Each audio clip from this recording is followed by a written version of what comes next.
ছাত্ৰ-ছাত্ৰীসকল এই ভিডিঅ'ত লৈ আহিছোঁ ক্লাছ 6ৰ অসম জাতীয় বিদ্যালয় পাঠ্যপুথিৰ lesson number 13 the ওৱানেষ্ট would Qatar.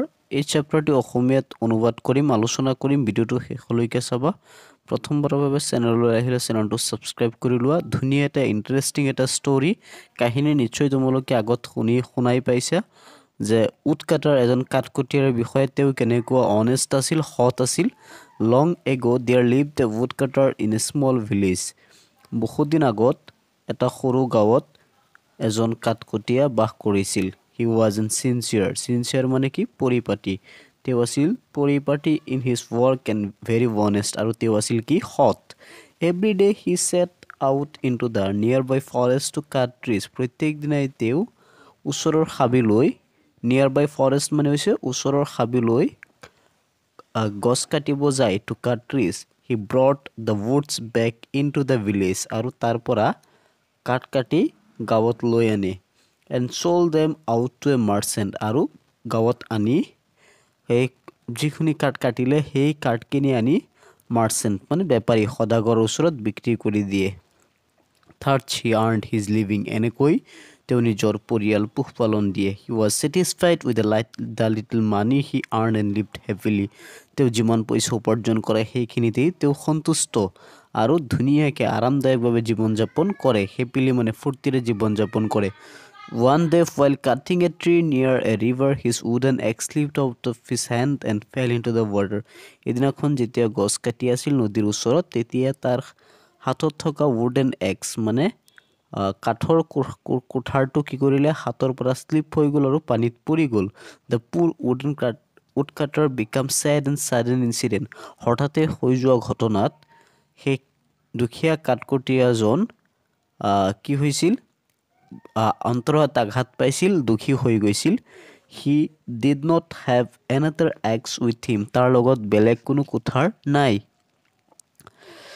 This was the only axe that he had, মাত্ৰ এইটো এটাই তেওঁৰ হাতত কি আছে, কুঠাৰ আছে। He immediately realize that the loss of the axe mean lots of travel for him. হঠাতে তেওঁৰ মনত পৰিলে যে তাৰ যি লছ হৈছে, হাতৰ পৰা যে কুঠাৰটো পিছল খাই পৰি গ'ল, এইটো তাৰ কাৰণে বহুত ট্ৰাভেল কৰিব, কাৰণ তেওঁৰ উপাৰ্জনৰ বোলা বস্তু একোৱেই নাই, যেনে তেনে কাঠ কাটি জীৱন নিৰ্বাহ কৰে। গতিকে কুঠাৰটো হেৰুওৱা মানে তাৰ কাৰণে বহুত কষ্টকৰ কথা এইটো।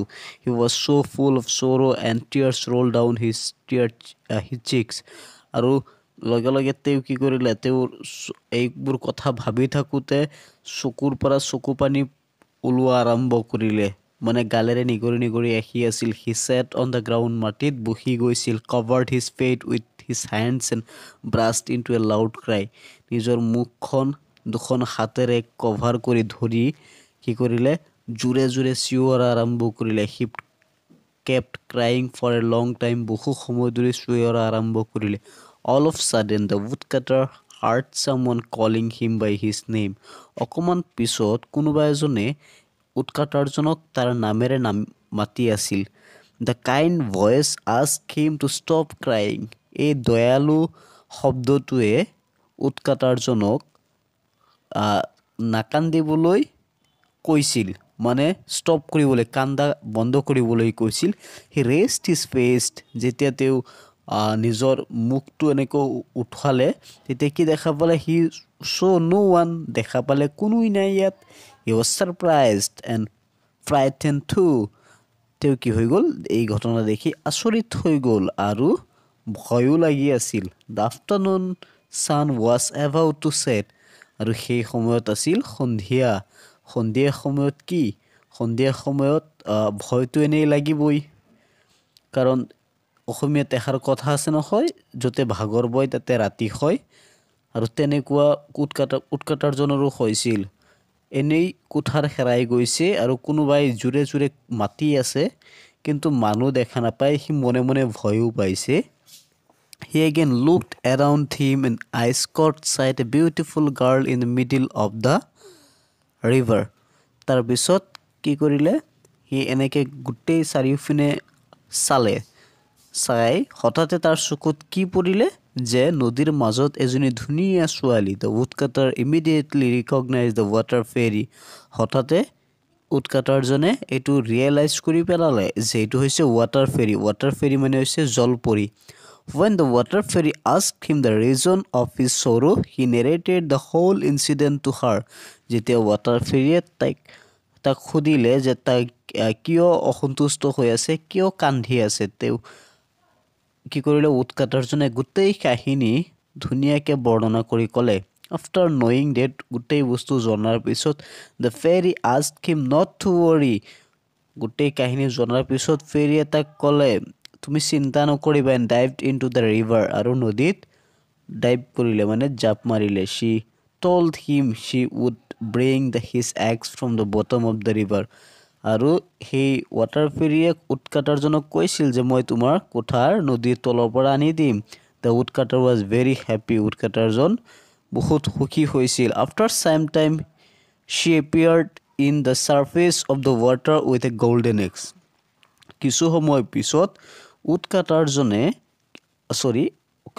পিছত জলপৰীজনীয়ে নদীত ডুব মাৰি এটি সোণৰ কোঠাৰ লৈ হঠাতে নদীৰ মাজত আবিৰ্ভাৱ হ'ল the woodcutter told with the heavy heart that it was not his exit একেবাৰে heavy heart মানে কৈ আছে যে এই কোঠাৰখন কিন্তু মোৰ কোঠাৰ নহয় The fairy again dived into the river and popped up with silver eggs at this time.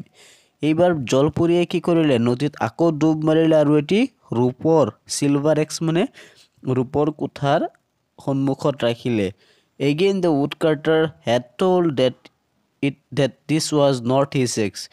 Again কি কৰিলে উডকাটাৰে কৈছে এই কোঠাৰখনো মোৰ নহয় তাৰ মানে কি হি ফাৰ্ষ্টত সোণৰ কোঠাৰটো কাঠকুটুৰ নিজৰ বুলি কোৱা নাই পিছত ৰূপৰটো নিজৰ বুলি কোৱা নাই This time the fairy smiled at him and promised he would bring his wooden eggs তেতিয়া জলপৰীজনীয়ে ধুনীয়াকৈ হাঁহি এটা মাৰি কৈছে বাৰু ঠিক আছে তোমাৰ কোঠাৰ মই আনি দিম Sometime later the fairy appeared with the golden eggs অকমান পিছত ৱাটাৰ ফেৰীজনীয়ে কি কৰিলে হঠাতে গোল্ডেন এক্স সিলভাৰ এক্স আৰু উডেন এক্স মানে সোণৰ কোঠাৰ ৰূপৰ কোঠাৰ আৰু তাৰ নিজৰ কোঠাৰ তিনিওটা লৈ হঠাতে ৱাটাৰ ফেৰীজনীৰ সন্মুখত আবিৰ্ভাৱ হ'ল The woodcutter cried with joy to see his own eggs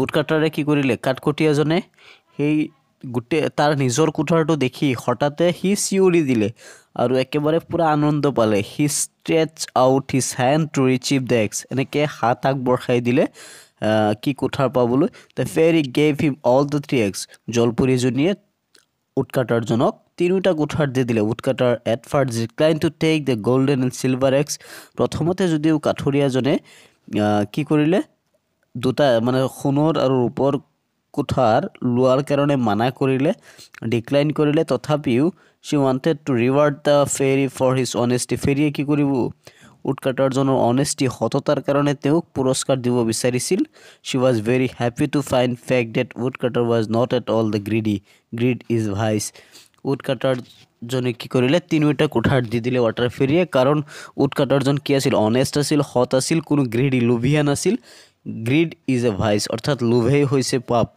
আমাৰ অসমীয়াত এডাল কথাই আছিল গতিকে আজিৰ কাৰণে ইয়াতে সামৰিলোঁ নেক্সট ভিডিঅ'ত মই এই চেপ্টাৰৰ কুৱেশ্যন আনসাৰ লৈ আনিম ধন্যবাদ